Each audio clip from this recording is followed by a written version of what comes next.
Desmond, you've held me spellbound. It was very, very beautiful. This second subject is one that I always think of whenever I think of England, because it was the first insight I had into what one might call the characteristic English qualities. It's curious how music will often divulge it more than appearances may. And that came 3 years after I'd already come to England. I'd first come in when I was 13 and 29, and although I loved the country, I didn't, of course, as a young boy, couldn't fathom those intangible qualities which make the people and the country what it is, until I was asked to prepare the Elgar Concerto, and at that time I was studying with Enescu, and when we came to this melody, he said, "Now that is peculiarly English." Of course, those words fell on an ignorant mind at the time, ignorant of what was peculiarly English, and yet I have been trying, as you played it, I've been trying to define, as one would like to when one has to speak about music, which is in any case a difficult matter. And it's precisely those elements that cannot be put into words. I mean, you can speak of German music as solemn, as square, as strong or unified in conception. You can speak of French works as sensitive, transparent, etc.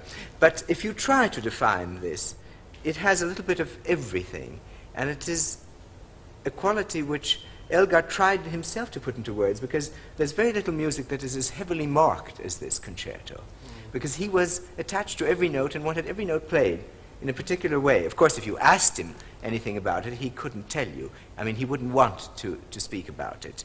But in his music, he's tried to define it, and even that is difficult to understand.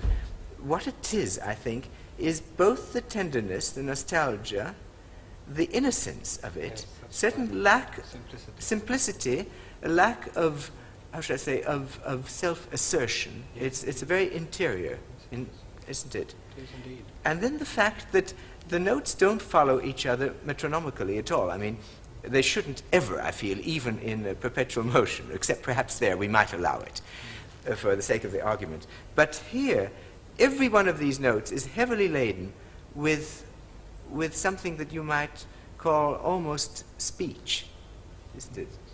Yes, indeed. As you speak those notes, you wait before some, you hold others, you reflect on a few. You did that, and that is the way, I'm sure, the music is meant to be played. And the funny thing about it is that it's a quality that isn't necessarily understood by other nations. It is peculiarly English. It is. And Enescu knew it, even though he was a Romanian, but he had traveled like all violinists are forced to travel more or less from time to time, because no one tolerates them very long in any one place, I suppose. But he knew a great deal about England, and England at that time, at the turn of the century, which was his great day, England represented, of course, the empire and the only people who knew how to travel. And he once told me, when we spoke about Atlantic trips, that he'd never travel in anything but a British vessel. And yet that is both very far and very close to this second subject, isn't it? It speaks of a nostalgia that's born of people who travel far from their homeland, and yet who love it very much, and who are rooted in their countryside. It does indeed. Very close. I remember taking it with Sir Edward to Paris. It was on the initiative of Fred Geisberg of the Gramophone Company, of HMV, who suggested that he knew that Sir Edward loved Paris, loved France, and was a great friend of Delius, and wanted to see Delius before it became too late. And so this would have been the opportunity for him to be brought over to Paris to conduct his works. And again, it was Enescu who rehearsed the orchestra. You know what the French orchestras are like. They are extremely alert, extremely brilliant, but on the other hand, not given to any false or real even sentimentality. And Enescu knew how to keep their attention, and they played the work very well. He rehearsed, I think we had 3 rehearsals on the work, which he did with extreme conscientiousness. So Edward took over the last rehearsal, by which time the orchestra was completely prepared. And the audience appreciated the work, but one felt that it didn't correspond to their nature. I don't think the work has been played since in Paris. Well, it is a pity, and yet it isn't a pity in the sense that it belongs so completely to its music over here, though. Yes, but there are some French works that we too wouldn't take. The last sonata of Fauré for a piano and violin. Yes, there are certain works that belong to their own people in such an intimate and close way that they are not really ever completely exportable. Although Elgar would, I think, be appreciated in Germany and is already appreciated in the United States. But it is not a Mediterranean. He's not a Mediterranean composer. No. There are certain things that have never crossed the Alps or even the Channel. But I remember taking this work to Russia when I first went there in '45. I knew that it was during the war the Russians had had very little opportunity of hearing anything, except for they were very thankful for what they got over the BBC. And the musicians were as nailed to their sets as all the others who could possibly get at their sets. And what they heard of music that wasn't their own, or music they knew, was through the BBC. And they wanted the Elgar very much. I brought it and left the orchestration and the score with them, much to the exasperation of the publishers. But nonetheless, they were very grateful, and I was glad I did it. But it's a work that is peculiarly personal to anyone who plays it. You have to almost be born to it. And I was very sorry to, I'm very sorry always to see that this heritage of England is not as often played or as part of even of the violinists who grow up, who study everything else but the Elgar Concerto. I was glad to find that you have not overlooked it, nor has Anthony overlooked it. And that is that's a good thing. I was wondering to come back, because I feel that when one has 2 such musicians in front of one doesn't talk about technicalities, because it's the conception that is interesting, and the conception which is so beautiful too. There's one thing I'm just wondering whether it couldn't be somehow a little more a little more flamboyant. That is perhaps the word. Yes. Because he was, looking at him, he was anything but flamboyant. He was an English gentleman who you would have never guessed was a composer as well.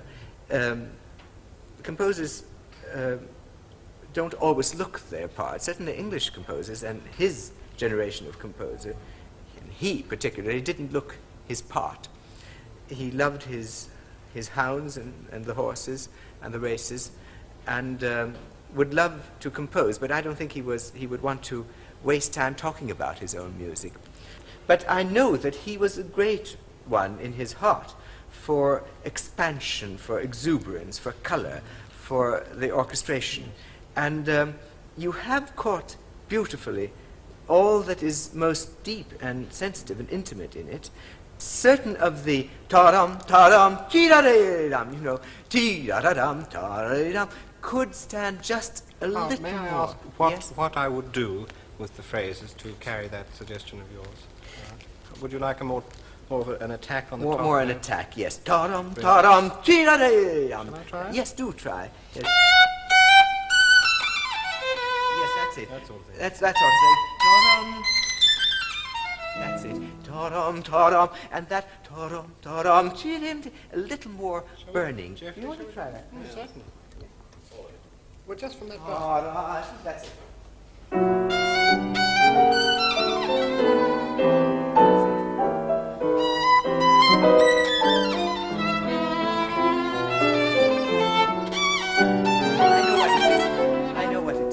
I know. The figure of the triplet, with the pause before it, indicates a kind of breathlessness. Tee-dum, tee-dum. You can't wait to come in. Don't observe the exact division, tee-dum, tee-dum, tee, but rather anticipate as if you could make ta-dum, ta-dum, ti-dum, ti-dum. That is the quality, the breathless quality that it needs.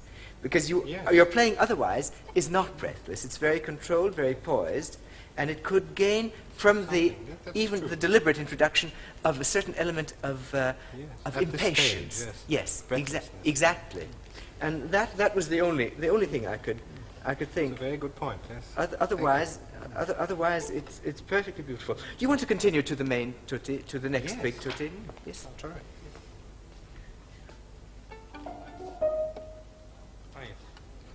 Were we to play this once again? This, I think as we you can't play the G major place twice. It's impossible. If you hit it right once, you don't want to try your luck a second time. Indeed. I hope I've hit the technical parts right that are coming up.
That very well. I remember about those octaves, with an octave every alternate note, which is Elgar was a very good violinist. He wrote some exercises for the violin when he started out, too, which he gave me. Excellent etudes. And I remember my embarrassment, quite unnecessarily, when the record was issued, that first record I did when he conducted it. We brought it home to Paris, where we were living at the time. And Enescu came and listened to it together with a few other friends, wondering, of course, how I had done, because I had studied it with Enescu only for about 6 weeks before I recorded it.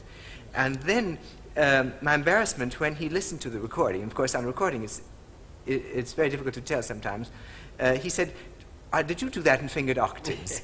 And I had to admit that it wasn't fingered octaves, because it sounds, the illusion is very good. Yes, it is. The illusion is excellent. Perhaps, Anthony, would you like to carry on from the next entry?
just wanted to mention something. This very quiet place that's marked lento, a tempo, which you played very quietly and very well, once you have established that very dreamy quality, don't hold on to it a little bit longer than you did. You let it go too soon with the beginning of the triplets. Let it wake up gradually rather than wake it up too soon. You're right, that is the beginning of the animation, but let it not come too suddenly. This passage was one that troubled me very much when I came to Elgar, and I didn't dare ask him very much when I realized that he was quite happy and didn't really want to talk about it, but I did summon my courage and asked him what it meant. I'd never encountered this indication, lento a tempo. Yes. I was too literal. I still am inclined to be a bit literal. And I didn't notice that the a tempo it was in brackets. So that what he meant was that a very slow tempo, but nonetheless a fairly strict, related to it within itself, not too free. But it bothered me a great deal. And he couldn't clarify it for me at the time, or if he did, he didn't succeed. I still wanted to know whether he meant lento or whether he meant a tempo. But he probably meant neither. No, he meant lento. He meant lento, because that was the one thing I didn't. I played it a little too fast and was very surprised when he insisted on holding that back. And so I thought, well, why did he ever put a tempo there when he meant it lento? It is strange. It is strange. And yet it's eloquent. And yet it's eloquent, yes. Marking, really, of what, yes. What is intended with that. The string going behind it. Yes. Yes. Yes, exactly. Yeah. Got to give the first violins time to sing their phrase. Exactly, and it has to be even. The pace has to be hesitant and expressive about the accompaniment. Without losing the thread. Yes, indeed. That's no doubt what he meant. I think we have a good idea of the first movement. Would you like to try a bit of the cadenza? Yes. That is the magical moment of the concerto, really, when he harks back to what happened in the first movement. Yes, it is wonderful. Yes, it's a wonderful moment.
lovely. I just, it's an extraordinary moment, that cadenza.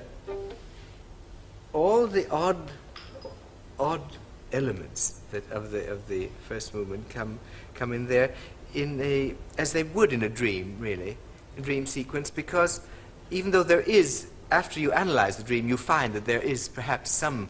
Beautiful way of thinking of this. Yes. A dream. Yes. That has never occurred. There is some sequence, there's some thread, and yet, as you first dream it, and as you try to recollect it, you can't find the thread immediately, because you have odd little moments that you find.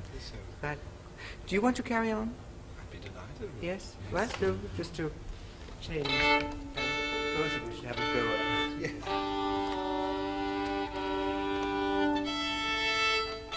We can begin perhaps. Yes, very good.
That was lovely.